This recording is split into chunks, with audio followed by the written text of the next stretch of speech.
What's going on, y'all? UFC 314 just wrapped up. Alexander Volkanovski versus Diego Lopes. Overall, it was a very fun card. I had a lot of fun watching it, even though a lot of the fights didn't pan out the way I thought it would. But regardless, I'm going to break down every fight from the prelims and end with the main event. And without wasting any more time, we're going to jump straight into the video. Starting off, we got Nora Canoli versus Haley Kawan. Nora Canoli's better than I thought. Like, I know I said she would win this fight, but I said she would win this fight via decision. I did not expect her to have the success on the ground against Haley Kawan because I thought Canoli's ground game didn't exist. But she almost got an armbar in the first round, but she couldn't quite get the bite. And then the second round, she was able to control the back of Haley Kawan and secure herself a rear naked choke to effectively get an exciting finish. Overall, it was a better fight than I anticipated. And as for Haley Kwan, cut her from the UFC. She's not UFC caliber. The only reason she's here is because she's hot. Let's be honest. Like, there's no other reason I can give other than that. But Nora Canoli, she's better than I thought. So yeah, it was a great performance overall. Moving on, we got Marco Tulio versus Trayshawn Gore. Marco Tulio is fucking sick, man. He just masterclass Trayshawn Gore for like 2 rounds. Yeah, like to move the way Marco Tulio does at middleweight is very impressive because he was throwing a bunch of wild shit. Wheel kicks, spinning back kicks, uh he's throwing like check left hooks after a slip. Like, he's very slick. I think he's capable of being like top 15, top 10. There are still a few questions regarding his grappling and how Tulio will answer to pressure because he could be hit. Like, he leaves his chin up in the air sometimes when he engages. It's just that he's so fast that like a lot of these middleweights can't keep up with him. But someone who's like very tough, I can see them kinda just giving, Tulio a bit of more problems. I know Tresean Gore's tough, but there are, like, levels to this in middleweight. Like, if there was a Roman Dolidze, it's like, yeah, Tulio should be able to tune up Dolidze for 5 rounds, but I could also see, Dolidze just outgritting him, I guess. I don't know. I think Tulio's very good. It is a little bit soon for him to get a ranked opponent like Marvin Vettori or a Roman Dolidze, but kind of develop him for a year, see how good his grappling and all of his other skills are, and yeah, then we can probably give him a Roman Dolidze or a Marvin Vettori. But either way, really impressive stuff from Marco Tulio. Up next, we have Sumu Darji versus Mitch Raposo. Now, in my prediction video, I said that Mitch Raposo isn't complete dog shit and will find takedowns against Sumu Darji. Little did I know that Mitch Raposo is dog shit, and even if he got the takedowns, he couldn't really do much of anything with them. He he actually tried to pull a Taurus Finney against Sumu Darji. Like, this is flyweight, bro. Like, everyone can get up from being held down to the ground. You need some form of jujitsu threat. You're not at middleweight like fucking Taurus Finney. Sumadarji, other than that, just outstruck Raposo because Raposo didn't throw anything, like 9 strikes in 15 minutes. Fuck you, Mitch Raposo. But yeah, Sumadarji gets the win. Uh, cut Mitch Raposo, please, UFC. Like, we can't have all these like not even boring, just like pussy, pussy wrestlers over here. Just ruining our sport, trying to win fights off of control time without actually trying to hurt or submit their opponents. Like, we can't have that in the UFC, guys. So yeah, I expect Mitch Raposo to be cut by Tuesday. And as for Sumu Darji, yeah, he saved his career, I guess. So good job for him. Moving on, we got Cedricus Dumas versus Mikhail Olasechuk. Mikhail Olasechuk just walked down 21 Savage over here, and Dumas just didn't do anything. Like, every time Olasechuk would try to like feint in, Dumas would give it like a really big reaction for some reason. But yeah, Olasechuk lands a left hand, drops Dumas shortly after, and yeah, 20 seconds of unanswered strikes, and Dumas is wondering why the fight was stopped. I don't know. Sometimes these UFC fighters are they're just they're just incompetent. But either way, Mikhail Olasechuk gets it done. He saves his UFC career. And I'm really happy for the dude because this dude hasn't had a easy schedule over the past year. And if he lost this one, I think the UFC would have cut him. But great job for Olasechuk for saving his job. We move on. We have Darren Elkins versus Julian Erosa. Yeah, this was really sad to watch. I thought Darren Elkins was moving in slow motion. He uh, he would throw like a kick, and like Erosa would like move out of the way before Erosa would even get his hip up. And other than that, Elkins just failed a shit ton of takedowns, and Erosa just beat the fuck out of this old man. Yeah, yeah, it was very sad. I don't know what else to say about it. Uh, Elkins, he should retire. I don't know if he is going to, but he should. He's 41 years old, and the amount of damage he took is not just from this fight, but all of the fights he's had over his, I don't know, like 7-year UFC career. Yeah, you could see it, especially in this fight, because the dude did not have any consciousness. I mean, like, listen, he's still game, he's tough, but I don't know, man. It was really sad to watch this fight because Erosa was just beating up on the old man. That's all I could say about him. Moving on, we have Jim Miller versus Chase Hooper. This was not as dominant as I thought it would be because I thought Chase Hooper was gonna maul Jim Miller on the ground, but Jim Miller held his own. Like on the feet, Jim Miller did a good job, whatever, like they were entering boxing range. Chase Hooper, however, he massively improved on his striking. He did a very good job using the kicks and just using his long range weapons to keep Jim Miller at bay. And on the ground, it was pretty even, which I wasn't expecting. Like Chase Hooper, a couple of times he could have gone for a knee bar, but Jim Miller did a very good job preparing for those. It did get boring at some parts of the fight, like especially the third round, where like they were kind of at a stalemate because Hooper just he was trying to get a knee bar or a heel hook, but Jim Miller did just enough to not let it happen. But yeah, even though it wasn't as dominant as I thought it was, I mean, I thought it would be. I don't know, like it was a good show. It was a good showcasing from Chase Hooper because again, we forget how hard it is to submit Jim Miller. I know Chase Hooper's grappling. We hyped it up as like the next big thing, but again, Jim Miller sub Charles Oliveira. Like this guy's no slouch on the ground. If anything, I was surprised as to how big the odds were because Chase Hooper was a minus 750. Like I know Chase Hooper won every single round, but it was relatively competitive, I guess. Yeah, Jim Miller, I don't know what he does from here because it's kind of clear that he's he's not going to get any like big name fights unless they're against other old heads. Chase Hooper, however, again, I think it's time we put him up against a good test. He called out Tom Nolan for SEM. I like the Tom Nolan come out call out. I think they're roughly around the same place in the division. Maybe Chase Hooper is a little bit higher, but yeah, I really think that fight would be interesting. Uh I would pick I don't know, it's hard to say. I'll go with Hooper for now, but I wouldn't be surprised if Tom Nolan wins. But other than that, Chase Hooper, he did well, so we'll leave it at that.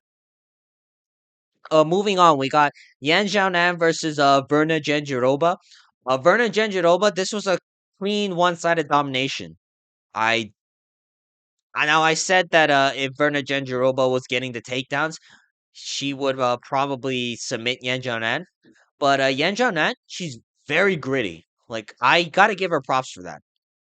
Verna Jandiroba had a few. arm bars in place, but Yan Xiaonan fought for them every single time.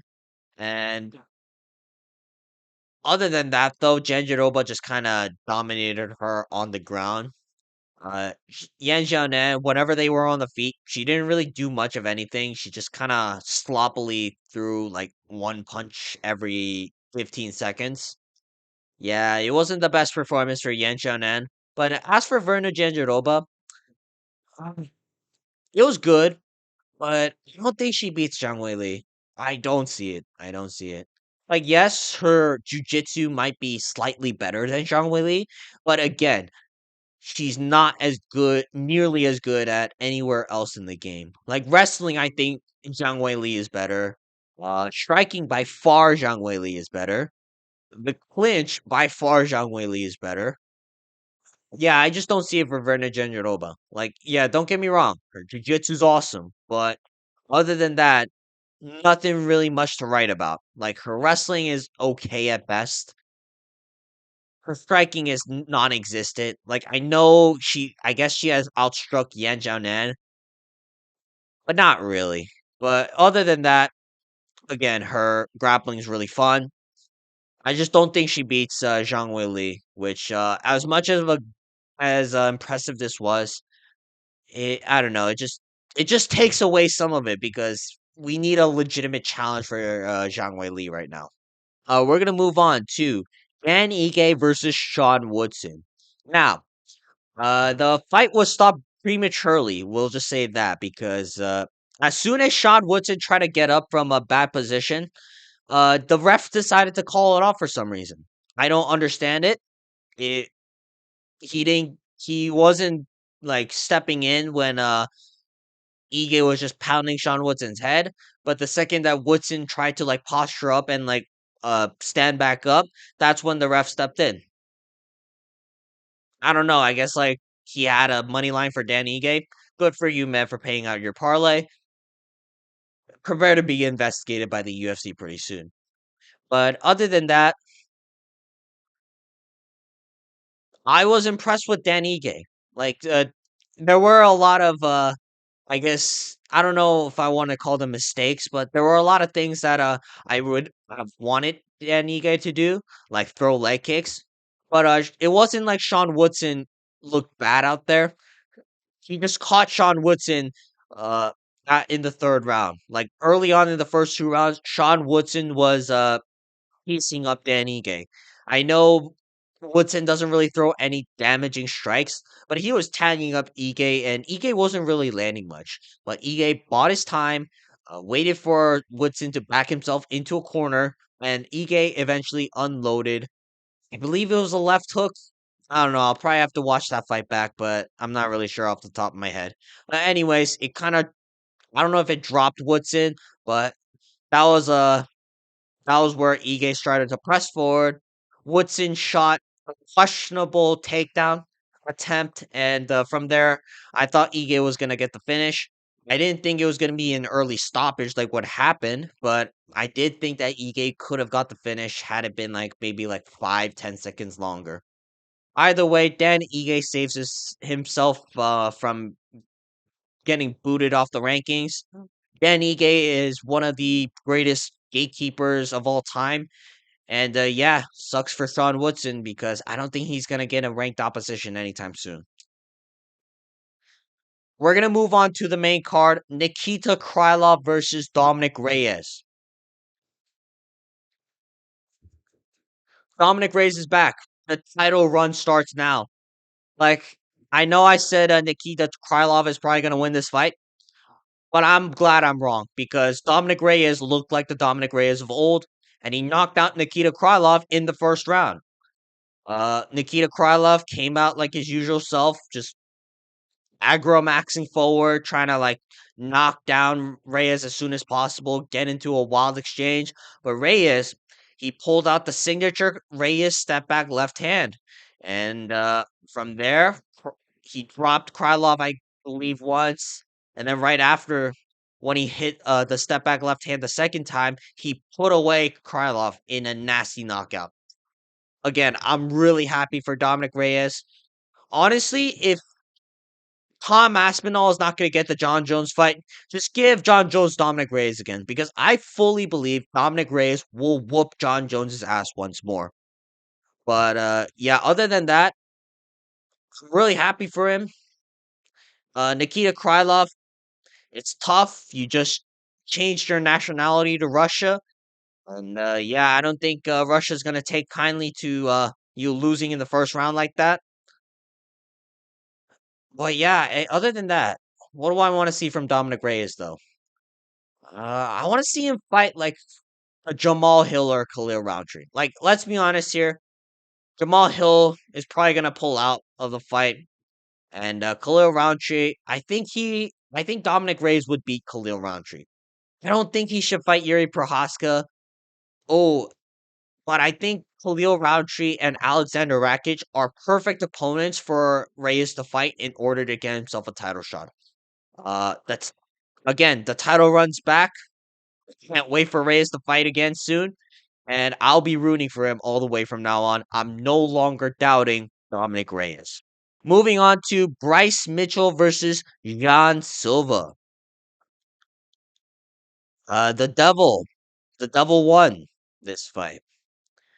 Now, I will say, I was not expecting this because if you were telling me that Jan Silva was going to submit Bryce Mitchell, I would have called you retarded.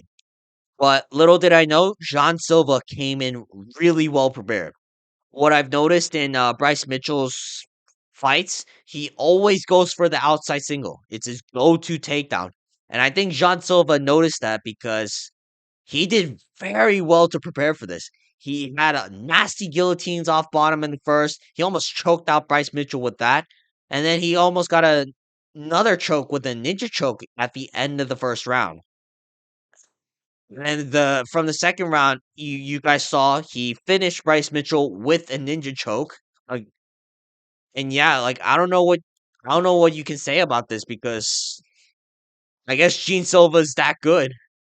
Like I wasn't expecting Gene Silva to win this fight via submission. I picked Gene Silva, but I was thinking more of a knockout. And to be fair, Gene Silva was close to knocking out Bryce Mitchell a few times. Like Silva was tagging up Mitchell with nasty punches, but I guess Silva needed to make a point. He choked out Bryce Mitchell with a ninja choke. Like Bryce Mitchell's eyes went all the way rolling back even after Silva let go. And yeah, I guess featherweight has a dangerous new prospect. Like I thought Bryce was gonna have a lot more success if the fight was to go to the later rounds. But no, it was complete one-sided domination. Like there was no chance for Bryce Mitchell. Like Bryce Mitchell is supposed to be the elite grappler of the 145-pound division, and he just got out grappled by John Silva. Like that's tough.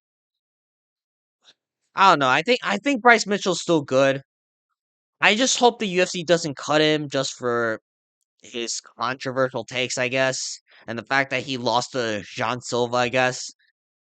But yeah, uh, yeah, UFC, please don't cut Bryce Mitchell yet. I think he can still be like relatively like ranked level.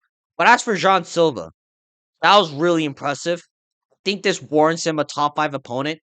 Honestly, give him Yair or like Brian Ortega if he's still gonna fight at featherweight because I'm picking John Silva to butcher either one of those two.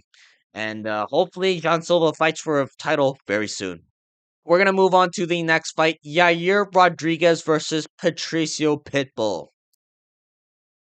Yeah, this was dog shit. This fight was pretty dog shit.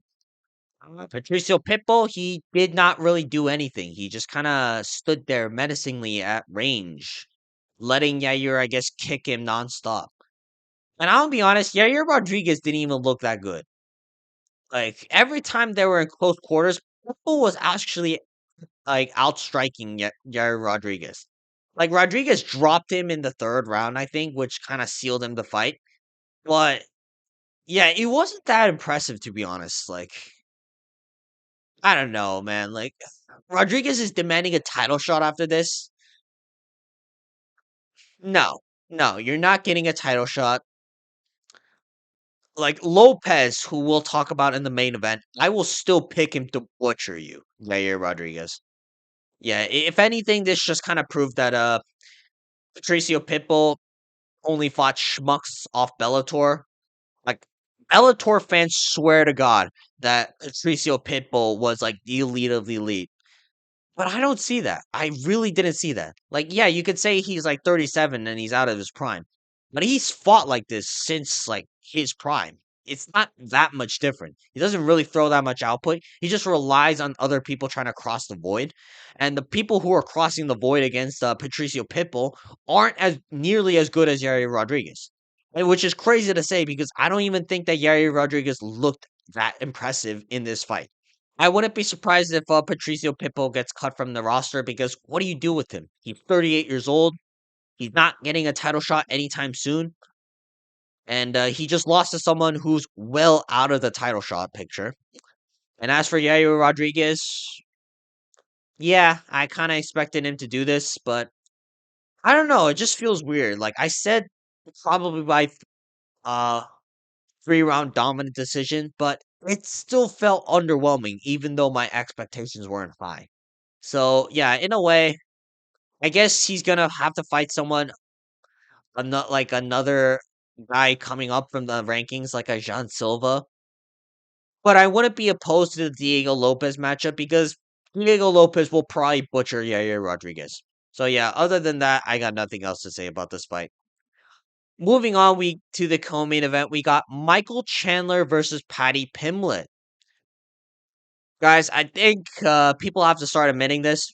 Patty Pimblett is fucking good. Like people who were picking Patty Pimblett, including myself, we were not expecting this.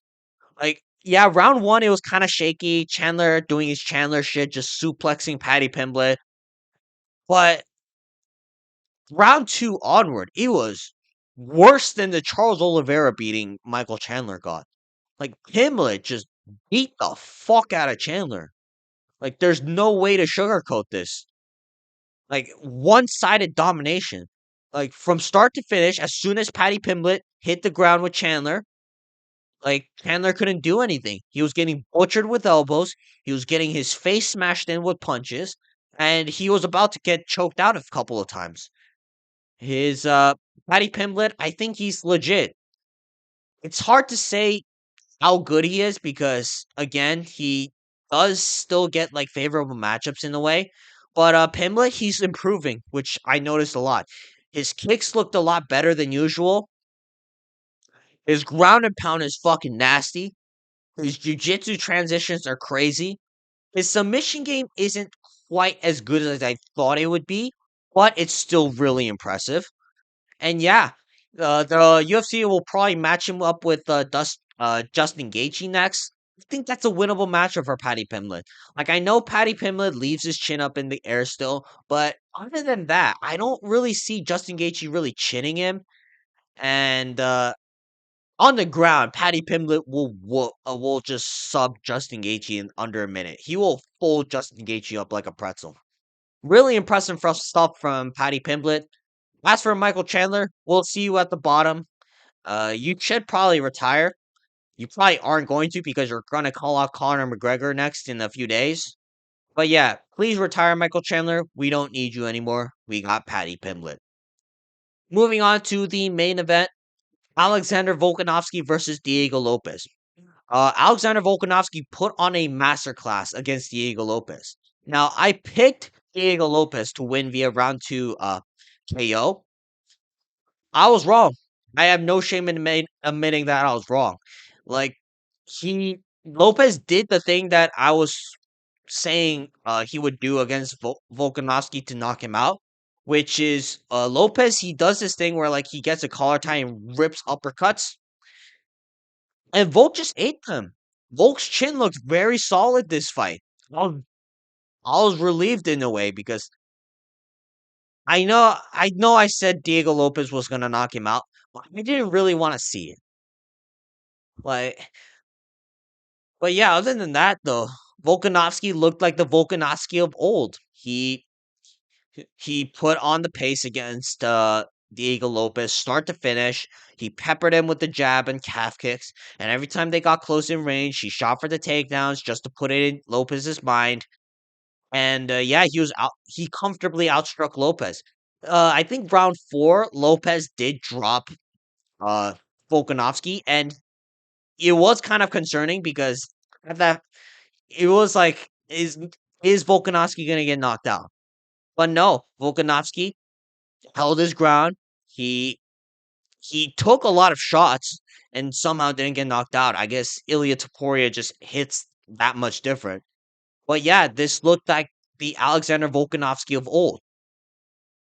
I'm really happy for Volkanovski fans. I'm not the biggest Volkanovski fan, but I can see why a lot of people are. So I'm really happy for him. As for Diego Lopez, I'm just happy he didn't get knocked out. I know I said he would win this fight, but again, he looked good. It's just Volkanovski looked better.